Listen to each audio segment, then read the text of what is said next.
India achieved its independence in August 1947.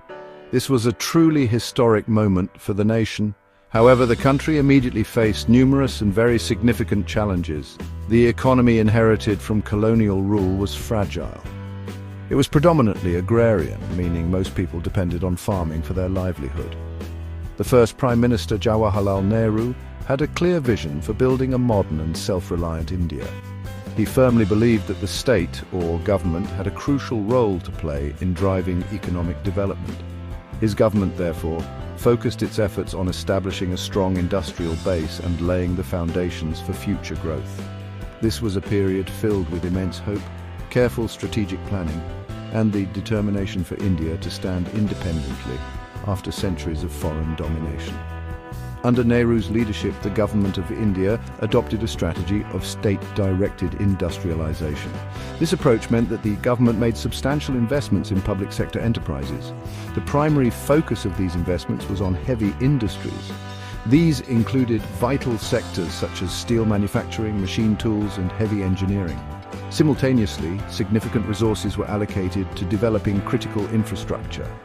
Large-scale projects like dams for irrigation and hydroelectric power and new power plants were initiated across the country. These foundational steps were considered essential for building a self-sufficient and resilient economy. During the period from 1950 to 1964, India's gross domestic product, or GDP, showed an annual growth rate of approximately 4%. This represented a steady and commendable start for a newly independent nation grappling with numerous complexities. Despite the progress made in industrialization and infrastructure, India continued to face many deep-rooted economic difficulties during its early decades. The country's exports were not growing at a pace sufficient to earn the necessary foreign exchange. This made it hard to pay for essential imports. Poverty remained widespread, affecting a vast majority of the population across the expansive nation. Many citizens continued to live in extremely challenging conditions with limited access to basic amenities.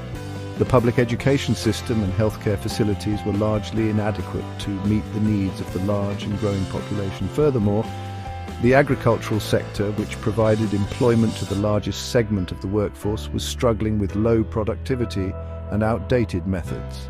Then, in the mid-1960s, India was struck by severe and consecutive droughts. These droughts led to critical food shortages, pushing the country to the brink of a famine. It became unmistakably clear that India urgently needed a radical transformation in its agricultural practices and policies to ensure food security.